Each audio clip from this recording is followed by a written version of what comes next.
Okay, and we're back. This is actually 2 recordings in one day. I just don't want to have to record Motzei Shabbos. So we are on Tzadi Vav Amud Beis, and we are starting the Gemara. We are just started the 11th parak. Here we go. So Michti Zrika Tolada Dotzahi Hotzah Gufa Hechiksiva. Okay, so the Mishnah told us that a person, the parak is called Hazorik, person who throws. And if a person throws, then you're a chayiv, the Mishnah says, for the malacha of Hotzah, of taking something out. The question the Gemara asks is, where is Hotzah written in the Torah? Okay, now that's an interesting question, because it doesn't say the word borer in the Torah. It doesn't say that borer is something you'd be chayiv for in the Torah. It doesn't say cooking or baking is something you'd be chayiv for in the Torah. So why specifically over here we ask this question of Hotzah Gufa Hechiksiv, where's Hotzah written in the Torah? And this goes back to how we finished yesterday's shir, and that is that Hotzah is unique. It is malacha gerua. It's not the most typical malacha, and therefore there is much more question. There are many more questions around it, much more uncertainty, and therefore the Gemara wants to ascertain: is there a source for Hotzah? It's such a unique type of thing. It's not a typical malacha. It's not a typical creative action that we just learned from those who worked in the Mishkan. So how do we know that Hotzah is something which is forbidden in the Torah? Again, it's a question we'll only ask here. We're not going to ask it about that other 38 malachos. So Amar Rav Yochanan, Amar Gra, he says this is where we learn Hotzah from. Moshe commanded, and they sounded the proclamation in the camp, telling everyone to stop bringing items to the Mishkan. Okay, so this is when the Jews were told they're going to build a Mishkan. Everyone's asked to donate items, and they all do so, and they start bringing their items. And then at one point, Moshe, a proclamation was made, and they were told, stop bringing items. No more bringing items, okay? And the Gemara asks, Gemara clarifies, Moshe was standing in the camp of the Levium, and the camp of the Levium was the public domain. Okay, we're going to accept that as a fact for now. And he said to the Jewish people, don't take it out of your tents, which is a private domain, and bring it to me, which is a public domain. So basically, Moshe is telling them, Moshe's telling them, don't go from a private domain into a public domain. Umimaid v'Shabbos guy asked the Gemara, okay, very nice. He said not to do it. Who said it was Shabbos that he told him to do this? Like, where are we learning that this is a Shabbos issue? Dilma b'chol kai mishum d'shlim malacha k'dichsev hamalacha yisadayim. He says, the Gemara asks further. He says, maybe this just took place during the week, and the real reason they were told not to do this is because the Torah says, if you look explicitly, the simple read of the pasuk is that there was sufficient items that were brought. In other words, if you read the simple text of the Torah there, it says that the people helping organize the Mishkan came to Moshe and said, hey, Moshe, they probably didn't say hey. They said, Moshe Rabbeinu, the Mishkan has enough donations. We have way too much stuff. Okay, there's too many things going on, and therefore please tell people to stop.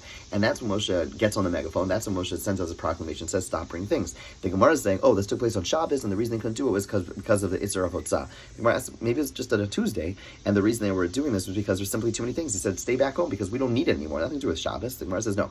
Gamar havara b'yom kippurim. We're going to learn Gzer Shava. There's 2 terms that are used. A term used in the laws of Shabbos, and a term used in this pasuk. In this pasuk, which talks about not being motzi, not doing hotzah, taking things from private domain to public domain, which again we're asking, did it take place on Shabbos? And we have the term vayaviru, the same term found in the context of Yom Kippur. So ksiv hacha vayaviru kol b'machane. It says over here they sounded a proclamation in the camp. And that's a funny term.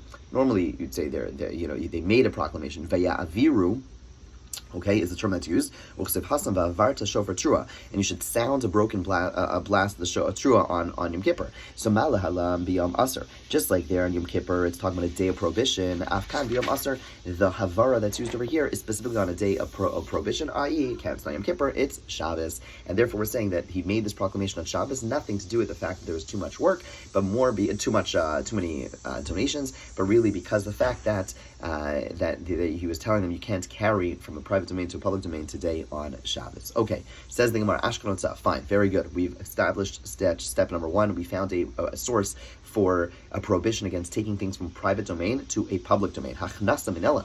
How do you know that you can't go from public domain into a private domain, right? You only learned don't go from your tents to the Machana Levia, which is a public domain. How do you know you can't go from a public domain to a private domain? Answers the Gemara Svarhi. It's a logical argument.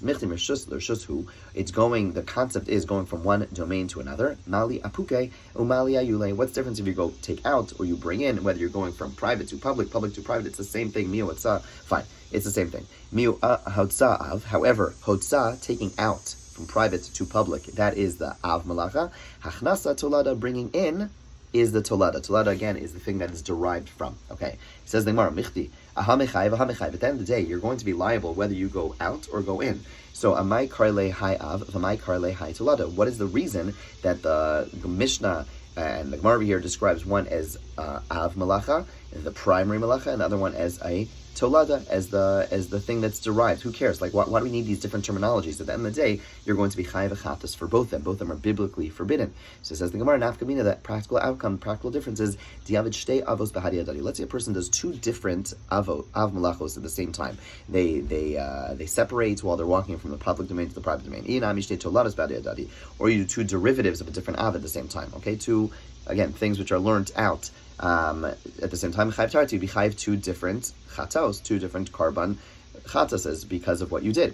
However, the avid tolada didei lo mechayv elachad. If a person does a primary labor and derivative labor, av and a tolada at the same time, meaning within the same forgetting, then you're only going to be chayv one. So meaning, if a person goes ahead and they forgot that it's Shabbos, let's just say, and they go ahead and they bring something from a private domain into the public domain, and then they go from the public domain into the private domain, and they go, oh my gosh, it was Shabbos, okay? So you're only going to be chayv one, because one is av and one is its tolada. So that's the nafkamina of being called an av and tolada, as opposed to two avos. They're two separate things. You're going to be chayv achatas, as opposed to two tolados of separate avos. You're going to be chayv two malachos. But if it's an av and a tolada of the same thing, then you're only going to be chayv one chatas. Ask the Gemara, the Rebbe Eliezer, according to the Tana of Eliezer, mechayv tolada b'mukom av. According to Eliezer has a rule that he says that even if you go from outside to inside to outside, you're actually going to be chayiv two. He holds that even if you do a tolada and an av at the same time, you are going to be chayiv for both the tolada and the av for each one. So amai karla av, amai karla tolada. According to him, why is one called av? Why is one called a tolada? And so the Gemara, mishkan chashiva karli av. The thing which took place in the Mishkan, the activity that took place in the Mishkan, that's called an av. Lo mishkan chashiva lo kari le av. That was not found in the Mishkan is not called a primary, an av, it's called a derivative. Inami, or alternatively, tichsiva kari av, the one that's written is in the Torah is called an av. Okay, the haidilok kari tolada, and the one that is not written in the Torah is called the derivative. Now that last line only makes sense according to the malacha of hotzah, because hotzah is the only one that's written explicitly in the Torah, or in a hidden fashion in the Torah, that you can't take out from the private to the public and can't bring in from the public to the private. So the one that's written in the Torah is the av, the one that's learned from it is the tolada. Now, practically, according to Eliezer, there is no nafkamina between av and tolada, but just the terms themselves, they do have a difference, because the av is something that was the thing that was actually done in the Mishkan, or the thing that was written in the Torah, and the tolada are the things that are learned from it. Okay, says the Gemara. Okay, that we learned from the Mishnah. Hazorik arba amos bakosa, a person who throws 4 amos in the public domain against a wall. Okay, so let's say I have a wall in front of me, and I'm standing in the public domain, and I throw something against the wall. Okay, 4 amos distance. I'm 4 amos away from the wall, about 8 feet, and the wall is, when I throw something against the wall, so it says the Gemara, if the item hits 10 tefachim from the ground. Let's say, and the Gemara elsewhere establishes we're talking about something which is like a sticky item. So I throw it and it stays 10 tefachim above the ground. Kizurk ba'aver, nothing happens. It's like I threw in the air, and if I throw something in the air, it's above the public domain, I'm not going to be chayiv. L'mat mitzvah tefachim kizurk ba'aretz. If I throw it below 10 tefachim, then I threw it on the ground, therefore I'm going to be chayiv. So I threw it on the wall, 4 amos away, but it's below 10 tefachim, then I'm chayiv because I threw as if it landed on the ground. And we know the halacha is the person throws an object that lands on the ground 4 amos away in the public domain is liable. Okay? Ask the Gemara, Zarak, Arba amos b'rshus rabim nalan b'chayiv. So ask the Gemara, from where do we know this? How do you know if you throw something 4 amos in rshus rabim, you're going to be chayiv? Amar Rav Yoshi Ashken orge yiros zorkin mechatzein zelazak. Now we're going to hold a whole discussion about different malachos that were done in the Mishkan. There are different activities that were constructive activities that were done in the Mishkan, and we're going to try to see which one is the source for throwing an object 4 amos in the rshus rabim. They're going to be chayiv. In other words, we established the source for bringing something out of your home into the public domain, or from the public domain into your home. But what about throwing things in the public domain? How do we know you're going to be chayiv in that case? So, Amar Rav Yoshi, weavers the curtains would throw their needles one to another. Ask the Gemara, weavers don't use needles. What are they doing with needles? So, the people who were sewing the curtains would throw their needles one to another. Okay? Ask the Gemara, who says they were standing 4 amos away? Maybe they're sitting next to each other. So, the Gemara says, Matzu hadadim mechatzin. If they'd be standing next to one another, they would reach each other, then prick each other with their needles. Obviously, they're standing at a distance. Says the Gemara, okay, granted, they couldn't be sitting right next to each other, but still, 8 feet away is pretty far. Maybe they're closer than Arba Amos. You're right. So we have to have a new thing. The weavers, the curtains, would throw the shuttle across the width of the curtain. A shuttle is one of the tools that were used in the curtain to weave, and And basically, when the curtains themselves were 4 amos, and the shuttle would go, like when you finish like one thing, you would take the shuttle and throw it across the entire curtain. So that's 4 amos. Ask the Gemara. It's not a good source. Valo ogdo biyado, because the shuttle, it's a tool, and the person actually hold on to the shuttle when they would put it over. Even though it's a distance of 4 amos, you'd still be holding it. So to be chai for zorek, to be chai for throwing, you actually have to leave go of the item. If you're holding onto like a yo-yo, you throw a yo-yo, and even if it went 4 amos, you're still holding onto it. You're not be chayiv. So that can't be the source. So says the Gemara, beniska basra, the last thread, there you leave go of the shuttle, and therefore there it's going to travel the 4 amos, the curtain, the shuttle goes over it, or through it rather, and therefore you're going to be chai for 4. You're going to be chai, and that's the source for throwing something 4 amos in Rosh Hashanah. Ask the Gemara, at the end of the day, it's going over the warp threads, and that's an exempt area. In other words, the weaving space is itself an exempt area. It's not in the public domain proper. It's in a mekom p'tur. A mekom p'tur is something you're not going to be chai for. It says the Gemara, you're right. It's not the person, the individual himself, but rather we're throwing the shuttle to the neighbor, to the other person weaving as well. Ask the Gemara, maybe who says they had to throw it that far? Maybe they're sitting next to each other. So they can't be too close, because again, be hitting each other when you be pulling to make it tight at the end, you'd be hitting each other. Fine. So maybe they weren't sitting side by side, but you could have them staggered, and therefore they wouldn't be hitting each other. So also, who says they actually borrowed one from another? Tanya Luda taught in a brisa, Ish Mimlachto Asher Hema Osim. The pasuk says regarding the building of the Mishkan, each man from his work that they were doing. Mimlachto Hu Osa, each person would do his own work, and Osim Lachas Chavero, and they would not be involved in the work of their friend. In other words, each station was standalone. So the whole assumption over here is that I'm throwing my item to my friend. They weren't throwing anything to their friends. They were doing their things on their own. Visu Mavir Arba Amos versus Ramanon V'chayev. Who says that a person carries an object 4 amos in the public domain is liable? Ella kol arba amos, meaning why are we talking about throwing? Talk about traveling 4 amos in the Rosh Hashanah. Ella kol arba amos versus rabim. Gemara Gemirla. The Gemara says you're right. 4 amos, whether it's transferring by carrying it 4 amos in the Rosh Hashanah, meaning if I start in Rosh Hashanah, let's say I'm walking in Rosh Hashanah, I see a key on the floor. I say, I want this key. I pick it up and I walk 4 amos. It wants to be chayiv. Even if I didn't go from one domain to another, if I move something within Rosh Hashanah 4 amos, I'm going to be chayiv. And if I throw something in Rosh Hashanah 4 amos, I'm going to be chayiv. Where's that from? Gemara Gemirla. It's a tradition, meaning it's a tradition from Har Sinai. We don't have a scriptural source, we don't have a Torah source, but it is an unbroken tradition all the way back to Har Sinai. Okay, Amar Rav Yehuda Amar Shmuel. Mikoshesh Mavar Abramas B'Shus Harabim Hava. The Mikoshesh. What's the Mikoshesh? Mikoshesh is the Torah tells us that this individual is Mikoshesh Eitzim, which simply translated he was gathering wood, and some people found him and they come to Moshe and say, hey, what do we do with him? And Moshe asks God, and ultimately they kill him. They kill him because he was violating Shabbos. He was doing this on Shabbos. So the Gemara says the gatherer was a transporter of wood 4 amos in the public domain. That's the first opinion. That's the opinion of Rav Yehuda. Rav Yehuda says that the person picked up a piece of wood in a public domain, walked with it for 4 amos, and that's the sin that he committed. Masis Tana was taught in a brisa, Tole Shava. It was a detacher of wood. In other words, it wasn't that he carried wood, but rather he saw wood that was attached, broke it off, and you're chayav for tolesh, for detaching. Right? If you, let's say, rip off a flower, that's detaching. Okay. Rav Rabbi Yaakov Omer Ma'amar Hava, he was a gatherer of detached and scattered wood. There's a halacha which we're going to talk about later, which if you have a bunch of pieces of something, you gather them together. That's called Ma'amar. That's called gathering. Okay. So 3 different opinions. What's the difference? This happened. Who cares? Like, this is history. Because the teaching of Rav. Amar Rav, Matzasi Megillah Starim Bei Rav Chia. I found a hidden scroll in the academy of Rav Chia. What is a hidden scroll? It's not like whatever it is. I'm blanking on it. What I want to say. Okay, okay. So what is a hidden scroll? This is not like some mystery movie. A hidden scroll. What it means is back in the day, really Mishnayos were not, all the oral law was not supposed to be written, right? It was Torah Shebal Peh. We call it Torah Shebal Peh. However, as the Rambam and others point out, and you see from regards like this, they did write it down. It just wasn't written to be disseminated. People take their own personal notes because how am I going to remember everything? So a lot of it would be coming into memory, but I would take my personal notes. But it was never meant to be disseminated. I could hold on to it for myself. I couldn't give it to others because it was not meant to be recorded, written down. So Rav said, I found a hidden scroll in the academy of Rav Chia, meaning it was someone's personal scroll. The Chasben, he looked at it, and it was written at Isa ben Yehuda Omer, and written as follows. Isa ben Yehuda said, okay, so there are 39 malachos, and then he says, and you're only chayiv for one.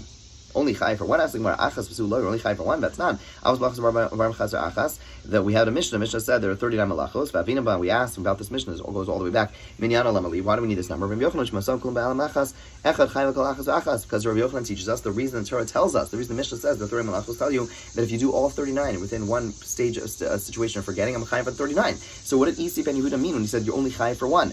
What he meant to say is that there's one malach out of the 39 that you're not going to be chayav for. Okay, so very interesting that Isi ben Yehuda had some tradition that he wrote down, and Rav found this on a piece of paper, on some scroll, that of course you're chayav for each one of the malachos, but there's one of the 39 you're not going to be chayav for, and we don't know which one it is, because Isi ben Yehuda is no longer, and we just don't know. So Rabbi Yehuda pshita le damaver chayav. So now, based on our previous discussion about the Mekoshish Eitzim, about this gather of wood, Rav, according to Rav, meaning what happened in that story? The Torah tells us the guy was warned before he did it, and he still did it. And then they brought him to court, and they executed him. So that means that whatever he did, you're going to be chayiv in that case. So based on the machlokas we had, the debate we had about what he did, we now know, from each opinion, we'll know what they hold is not the one exception that Isi ben Yehuda was talking about. Meaning, Rabbi Yehuda pshita leida maver chayiv. According to Rabbi Yehuda, who said that what he was doing was transporting in the public domain, according to him, it must be you are going to be chayiv misa in that case, because that's what happened in Mekoshish Eitzim. So that's not the case that Isi ben Yehuda was talking about, that you're not going to be chayiv misa. Umasnisa pshita leida tosh chayiv. And the Brisa, which said that what he did was detaching, according to him, detaching items is something you're going to be chayiv misa for. Rav Acha bar Yaakov shita leida ma'amer chayiv, and according to Rav Acha bar Yaakov must be that it's that he holds ma'amer gathering is the case you're going to be chayiv for. Mar savar ha mias l'masapka, mar savar ha mias l'masapka. So practically, one of them holds. Oh boy. Okay, good. One of them holds that at least that one malacha is not the one in question. Okay. We'll find out in time of Mashiach which one of the malachos you're not chayiv misa for. Okay, but now we're going to go and talk. We're going to go on a bit of a digression, talking about the Mekoshish Eitzim, the individual who gathered wood. Taner Rabbanan with Taner Brisa Mekoshish zet slavchad. The gatherer was no other than slavchad. V'cheinu omer. So slavchad. Remember, his daughters are the ones who come forward, and they're the ones who ask for a piece of property. They say that our father died in the desert, which we're going to quote the pasuk in a second, and therefore say we're not going to have any inheritance. They were unmarried at the time, and therefore let us please have a piece of property. Okay, in the land of Israel, and Hashem ultimately says they are correct. Okay, so says the Brisa, Mekoshish Tzlachad, the gatherer was their father, Tzlachad. The Jewish people were in the desert. Now, we know they're in the desert. Why does the Torah tell us they're in the desert? And it says they found a man gathering wood on Shabbos day. Later on, when the daughters of Tzlachad come to Moshe, they say, our father died in the desert. Why is the desert being emphasized in both Malal and Tzlachad, Afkan Tzlachad, just like when the daughters of Tzlachad are talking, they say, our father died in the desert, they're obviously talking about their father, Tzlachad. So too, when the Torah says, when the Torah emphasizes this man died in the desert, that's none other than Tzlachad. Rabbi Akiva, these are the words of Rabbi Akiva. Rabbi Yehuda ben Meser, Akiva. Okay, Rabbi Yehuda ben Meser turns to Rabbi Akiva and says, no matter what, you're in trouble. Okay? You're going to have to give an accounting for what you just did by telling us this. If you're right, that it's actually Tzlachad Turki Saso, so the Torah hid who the person was. It didn't tell us who it was Tzlachad. The Torah doesn't want us to know who it is. And you come along and keep and say, oh, it's Tzlachad. What are you telling the secrets? The Torah doesn't want us to know who it is, right? If in lav, and if you're wrong, that it's not actually him, then you're disgracing, you're spreading slander on this man Tzlachad. Like Mar says, okay, but then Rabbi Akiva had what's Rabbi Yehuda ben Meser's issue? Rabbi Akiva had a Gzer Shava. Excuse me. Gzer Shava lo gamar, that Rabbi Yehuda ben Meser does not have the Gzer Shava, and therefore he was, critical of Rabbi Akiva for sharing this information. Now, I just want to share. At the end of the day, it's kind of strange over here. A couple of points. One, it's almost impossible to actually get executed for Chilul Shabbos, or really for anything, because according to the Torah law, it's not enough for people to have witnessed it, which is in and of itself hard, but two people have to go and warn you, and then you have to say, I know. Two people have to go over and say, hey, if you continue doing this action, we're going to go to Beis Din, and we're going to tell on you, and they're going to execute you with the following death. And the guy has to say, no problem, and do it, right? Who does that? I mean, it's crazy. It's so difficult and so rare. There's a reason Gemara Mako says that any Beis Din that goes ahead and kills people more than once in every 70 years is a Beis Din of murderers, because it's so implausible that these things are going to happen. So I forget who says this, but there are those who say that Tzlachad, if you look at this, the context of Tzlachad gathering the wood, it's after the Jewish people singed with the spies. So let's just put ourselves in the shoes of the Jewish people. They're told, they're on their way, they're marching to Israel, they make this terrible sin, and they are told that they're going to spend the next 40 years in the desert. Okay, so they're completely disillusioned, they're completely lose hope, but also there's a concern that they may have given up on the Torah being important at this point. They're like, what's the point? There's no value, there's nothing, it doesn't have any teeth, we're just forget about it, it's all over. And so Tzlachcha wants to instill upon the Jewish people, kind of shock them back to life and say, no, you can't just be laissez-faire. You can't say, well, there's no point anymore. No, I want to show you that it's really important. And he goes ahead. This is crazy. He goes ahead and he says, I'm going to violate the Torah and show you that we mean business. The Torah means business. He goes ahead and he violates the laws of Shabbos. He can't do this. It's not an appropriate thing to do, but it's coming from such a holy place. He says that, I'm going to go ahead and violate Shabbos. They're going to execute me, and whoa, everyone's going to be like, oh my gosh, I can't mess around. I have to take this seriously. And it's going to shock people back into taking the Torah seriously, and that's exactly what he does. And now we can understand, right? It's kind of strange. You have such a terrible sinner, and his daughters are such holy women. No, the point is he was an incredibly holy person. Okay, maybe he should have done it this way. We don't know. But the bottom line is he had an incredible effect of really inspiring the Jewish people, saying, even though we don't have Eretz Yisrael right now, we have to hold on. We have to keep Torah. We have to do it seriously. And that's a person whose children are able to. I'm sure at the time when he died, people okay, what's he doing? But probably people snickered a little bit. But the message, the individual that he was, and passing that on to his children,